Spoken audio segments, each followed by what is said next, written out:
Olá pessoal, meu nome é Thaís e hoje eu vou falar sobre sistema nervoso autônomo.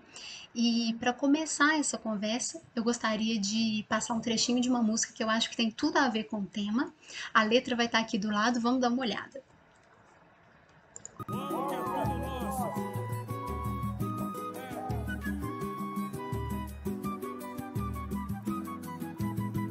Quando eu vejo você, a minha boca seca, a mão congela, o sangue ferve, de onde vem tanto poder? E quando você me vê, o teu sorriso brilha, todo mundo me deseja como eu desejo você.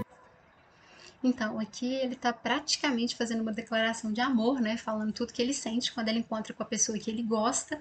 E aí ele cita: a boca seca, a mão congela, o sangue ferve, dá aquele aperto no peito, né? Esquenta o coração.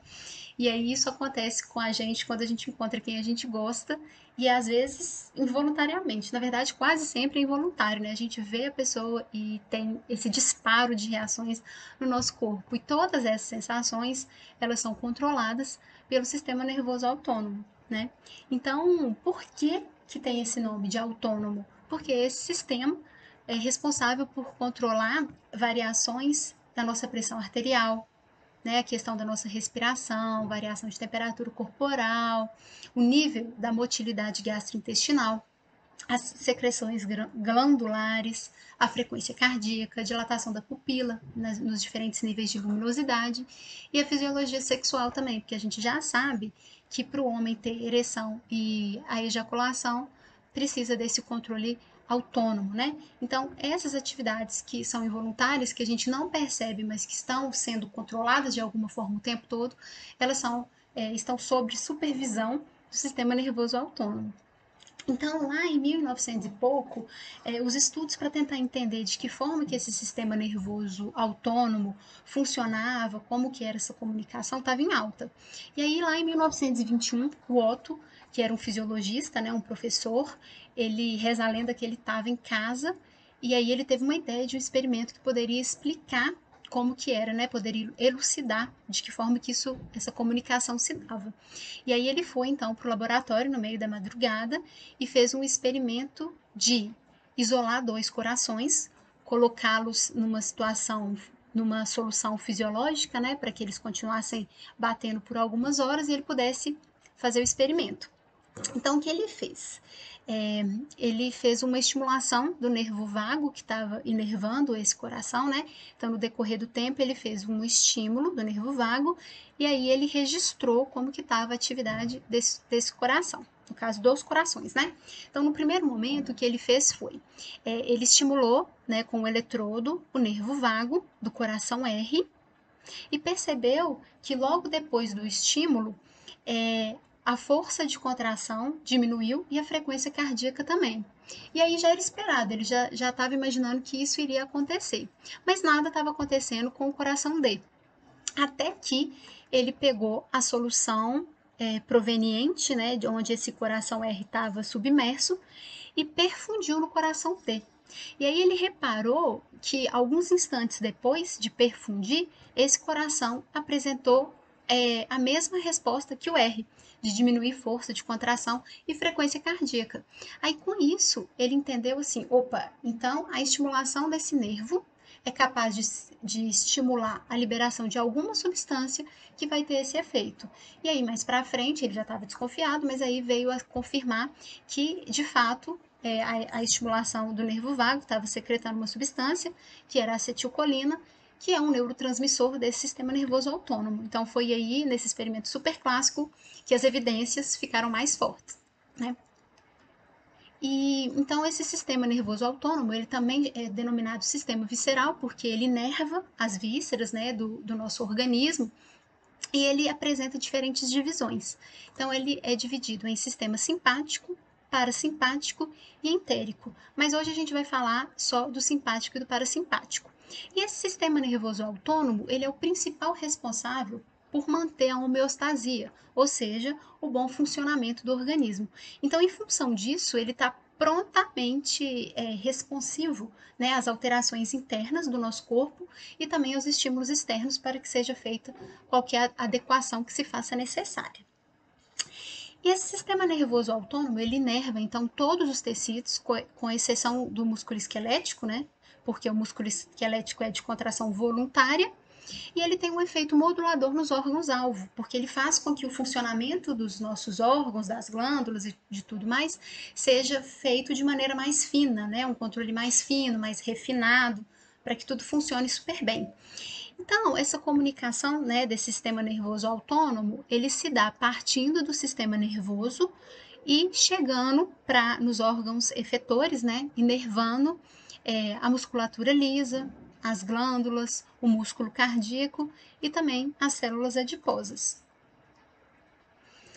E, como eu havia dito, então, o sistema nervoso autônomo possui divisões, né? Uma divisão simpática e parasimpática. Então, aqui a gente tem um esquema, né, de um corte para a gente ver o sistema nervoso. E aí, então, o simpático e o parasimpático, eles partem do sistema nervoso de porções diferentes. O simpático parte, né, os neurônios partem da região tóraco-lombar, então ele recebe esse nome porque os neurônios partem aqui, né, da região torácica e lombar. Em contrapartida, o parasimpático tem os seus neurônios partindo dos nervos cranianos e também da região sacral da medula. Então, essas diferenças de onde eles partem estão aqui representadas, mas a gente pode ver que tudo é inervado pelo sistema nervoso autônomo, seja pela divisão simpática ou parasimpática. No entanto, nem todas as estruturas são inervadas pelos dois sistemas. A gente sabe que a musculatura lisa, as glândulas sudoríparas e a maioria dos vasos sanguíneos recebe inervação exclusivamente simpática. E aí, o sistema nervoso autônomo, ele é um sistema motor constituído de dois neurônios, né? Isso vai ser válido tanto para a divisão simpática quanto para a divisão parasimpática. E aí a gente vai olhar como isso acontece. E na divisão simpática a gente tem duas situações distintas. Então vamos lá. A gente tem um neurônio que é denominado pré-ganglionar, né? Porque é um neurônio que vai sair da medula, né, da região intermédio lateral da medula, e ele vai fazer uma sinapse, uma conexão com o gânglio, que é um conjunto de corpos celulares que está fora do sistema nervoso central. Então, ela faz aqui essa primeira conexão com esse gânglio. Então, esse é um neurônio pré-ganglionar. E tem um segundo neurônio, que é chamado neurônio pós-ganglionar, que ele parte desse gânglio e vai inervar os órgãos efetores, né? Por exemplo, a bexiga, o coração e o pâncreas. E, de um modo geral, a gente tem esse neurônio que é pré-divisão sináptica, né? Esse neurônio pré-vertebral, ele é mais curto e o pós-ganglionar, ele é mais longo, porque ele está mais distante dos órgãos efetores. E aí uma outra situação que acontece na divisão simpática é que o neurônio pré-ganglionar, ele pode partir da medula e inervar diretamente a medula da glândula adrenal, porque essa glândula secreta noradrenalina e adrenalina. E aí a gente sabe que a adrenalina é um neurotransmissor que está relacionado com um tanto de resposta, né, no nosso organismo. Então, a atividade simpática controla essa liberação de adrenalina e noradrenalina da adrenal. E uma vez que esse neurônio inerva e estimula, né, a secreção dessas substâncias da adrenal, elas vão cair diretamente na corrente sanguínea sem passar por um neurônio pós-ganglionar. Né? Então, são duas situações distintas do controle da divisão simpática.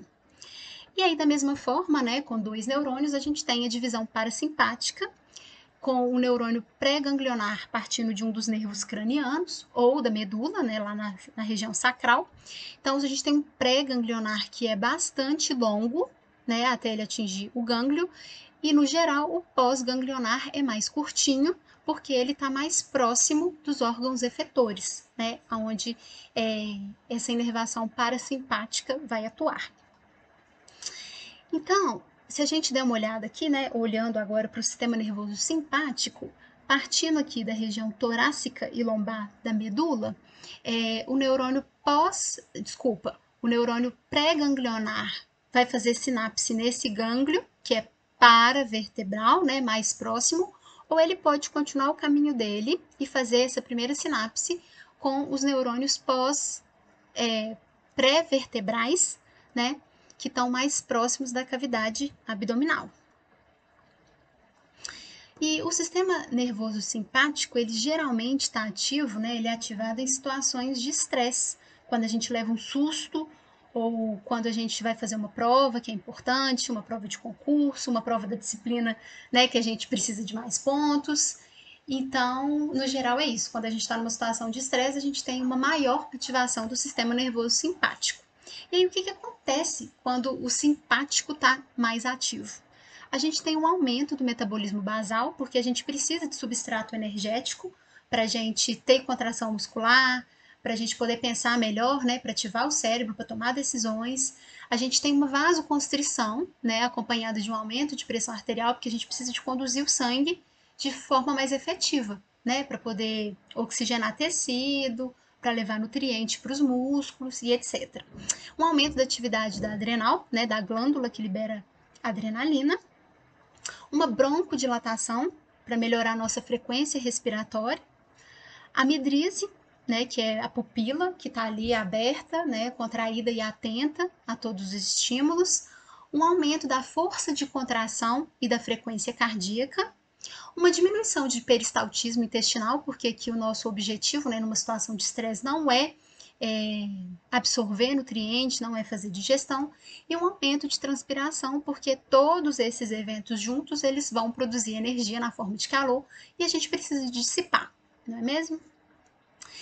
E aí, a gente tem o sistema nervoso parasimpático, que em contrapartida, ele é sempre atribuído a uma situação de descanso, de restauração do sistema, e é por isso que quando a gente está fazendo digestão, geralmente ele está mais ativo e a gente fica ali sonolento, né? Ele é um sistema não que está ativo em situações de não estresse. Você disse cochilo depois do almoço? É assim que a gente fica, né? Então, o sistema nervoso parasimpático, como eu havia dito, né, ele tem os neurônios pré-ganglionares, que são maiores, e os pós-ganglionares, que são mais curtinhos, porque eles já estão próximos dos órgãos que são ditos efetores, né, onde eles vão atuar. E aí eu chamo a atenção do nervo vago, porque, olha, ele parte lá, né, que ele é um nervo craniano, e ele inerva muitos tecidos, muitos órgãos né, do sistema. Então, ele é um nervo bastante importante da divisão parasimpática. E aí, o que acontece quando o parasimpático está ativo, né? Então, nesse caso, a gente tem um aumento da atividade secretória e do peristaltismo, né, no trato gastrointestinal, porque agora sim, o objetivo é absorver nutrientes, é fazer digestão, né, recompor os sistemas, captar energia, liberar hormônio, né, para ter essa questão. A miose, né, que também é a pupila, né, uma diminuição da frequência cardíaca, porque aqui a gente não tem necessidade, né, de bombear sangue com muita agilidade, uma broncoconstrição e uma diminuição de força de contração muscular, porque no geral a gente não precisa de fazer muita contração, ninguém vai estar correndo, fazendo nenhuma atividade física, né? E aí, de que forma que essa comunicação se dá, né? A gente tem neurotransmissores, né, substâncias químicas, e receptores para essas substâncias que são liberadas por esses neurônios. E de um modo geral, vão ser os receptores que vão mediar as respostas, porque para uma substância química, né, para um neurotransmissor liberado, existe mais de um receptor. Então, vai ser o receptor que, em última instância, vai ditar qual a resposta daquele órgão àquele estímulo que ele está recebendo. Então, via de regra, nós temos que os neurônios pré-ganglionares, né, tanto da divisão simpática quanto parasimpática, eles vão secretar a acetilcolina, que vai se ligar em receptores do tipo nicotínicos. No entanto, existe uma diferença, né, no pós-ganglionar, que no caso da divisão simpática, o neurônio pós-ganglionar secreta geralmente noradrenalina, que se liga a receptores adrenérgicos. E a divisão parasimpática, o neurônio pós-ganglionar vai secretar acetilcolina, que vai se ligar a receptores muscarínicos. No entanto, nós temos uma exceção a essa regra. Nas glândulas sudoríparas, os neurônios pós-ganglionares simpáticos, eles secretam a acetilcolina e não noradrenalina. Então, essa acetilcolina vai se ligar a receptores muscarínicos, né? Que é o receptor que recebe a acetilcolina. Então, como eu havia dito, para um neurotransmissor, eu tenho mais de um tipo de receptor. Então, a acetilcolina, por exemplo, ela se liga a receptores nicotínicos, né, no neurônio lá pré-ganglionar, que dos receptores nicotínicos lá dentro do gânglio, né, que a acetilcolina proveniente do pré-ganglionar, e a acetilcolina também se liga nos receptores muscarínicos no caso da inervação parasimpática, né, quando é liberado pelo neurônio pós-ganglionar. E no caso da noradrenalina, ela pode se ligar a receptores adrenérgicos do tipo alfa-1 e alfa-2, beta-1, beta-2 e beta-3. E aí nós temos, né, alguns tecidos que vão ter apenas um dos receptores, outros tecidos que vão apresentar mais de um tipo de receptor. Lembrando que para a estimulação parasimpática, o receptor vai ser sempre do tipo muscarínico, né? Porque essa estimulação parasimpática libera o neurotransmissor acetilcolina e o receptor é o muscarínico. Agora, no caso do receptor adrenérgico, né, da estimulação simpática, alguns tecidos têm tanto o receptor do tipo alfa quanto do tipo beta, que é o caso da glândula salivar, né, do trato digestório, da bexiga e do útero. E aí a ligação em um dos receptores é que vai ditar qual vai ser a resposta desse órgão àquele neurotransmissor. E aí a sinapse no sistema nervoso autônomo, ela é diferenciada. Ela acontece da seguinte forma: a gente tem o axônio do neurônio autonômico pós-ganglionar com varicosidade, que são como se fosse pequenas bolsas, né, que entram em contato, aqui no caso o exemplo é com a musculatura lisa. Então vem esse axônio desse neurônio pós-ganglionar com essas varicosidades, e dentro dessas varicosidades a gente tem bolsas com neurotransmissores, que são aqui mesmo fabricados. Então, no momento que tem um potencial de ação para desencadear a sinapse, né, a gente vai ter a liberação do conteúdo desses grânulos. Esses neurotransmissores vão entrar em contato com o tecido de maneira mais difusa e, uma vez que encontrar o receptor adequado, tem essa comunicação e gera-se uma resposta. Então, esse tipo de sinapse, ele é menos concentrado e mais difuso, mais difundido, né? Abrange uma área maior. E aí a gente tem algumas semelhanças e algumas distinções entre o sistema nervoso simpático e parasimpático, né? Então, como a gente disse, tanto a divisão simpática quanto a parasimpática apresentam dois neurônios, né? Um pré-ganglionar e um pós-ganglionar.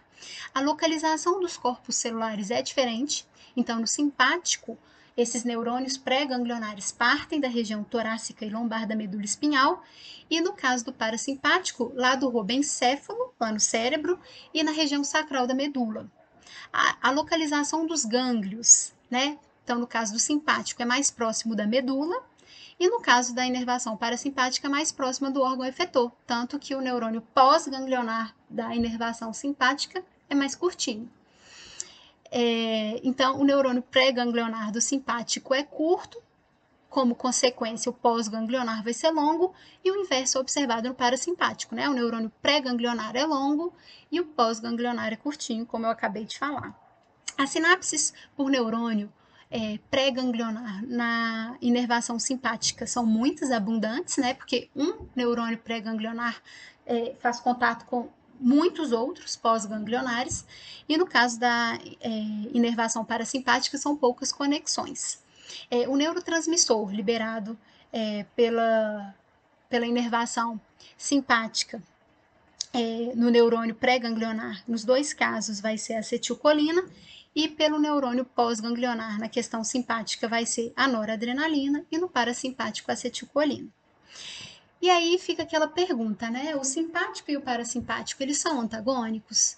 E aí o que a gente sabe é que, ainda que as funções de um sejam opostas, né, ou assim, o efeito de um, da estimulação de um, seja oposta à estimulação do outro, eles funcionam de maneira a manter a homeostasia. Então, a atividade de uma e de outra divisão está sempre em equilíbrio para que seja mantida a homeostasia. Então, a gente tem que a maioria dos órgãos tem inervação dupla, né, simpática e parasimpática, e aí os efeitos podem ser antagônicos, como por exemplo na pupila. O simpático aumenta a dilatação e o parasimpático contrai. No coração, o simpático aumenta a frequência cardíaca e o parasimpático diminui. A gente tem situações nas quais o simpático e o parasimpático estão cooperando.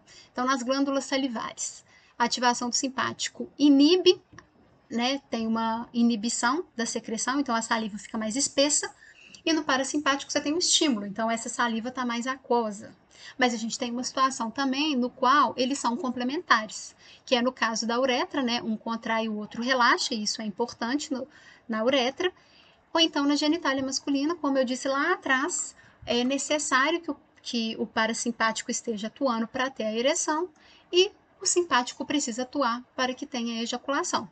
Então a mensagem que fica é que ainda que eles tenham ações antagônicas em alguns momentos, eles atuam juntos para que haja uma homeostasia e um bom funcionamento do organismo, tá?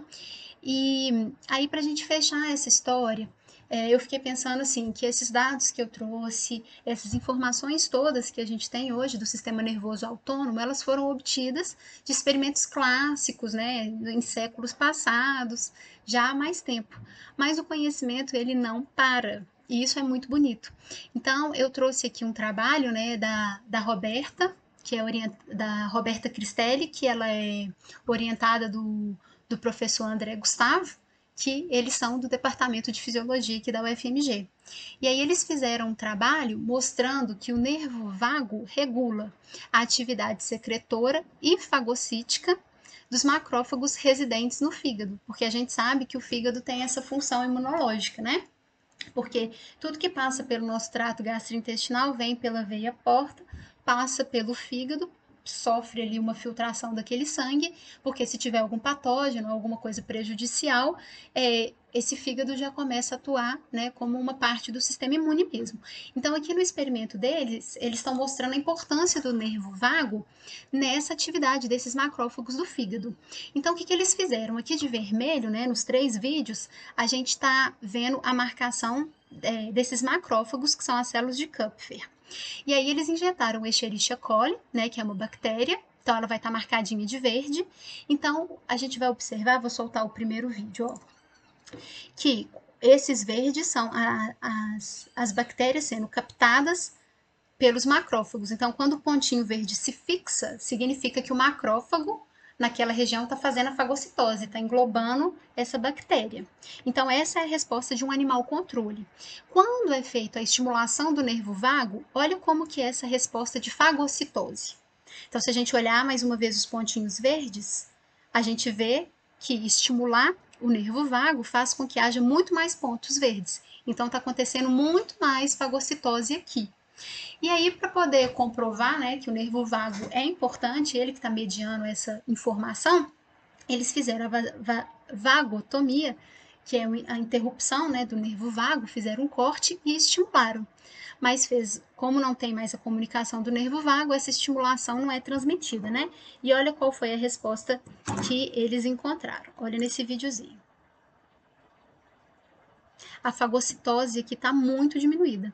Então, com isso, eles mostraram, né, a importância do nervo vago mediano essa informação, essa atividade, né, dos macrófagos lá no fígado. Então, conhecimento que transforma e está do nosso lado aqui no nosso departamento, muito bonito.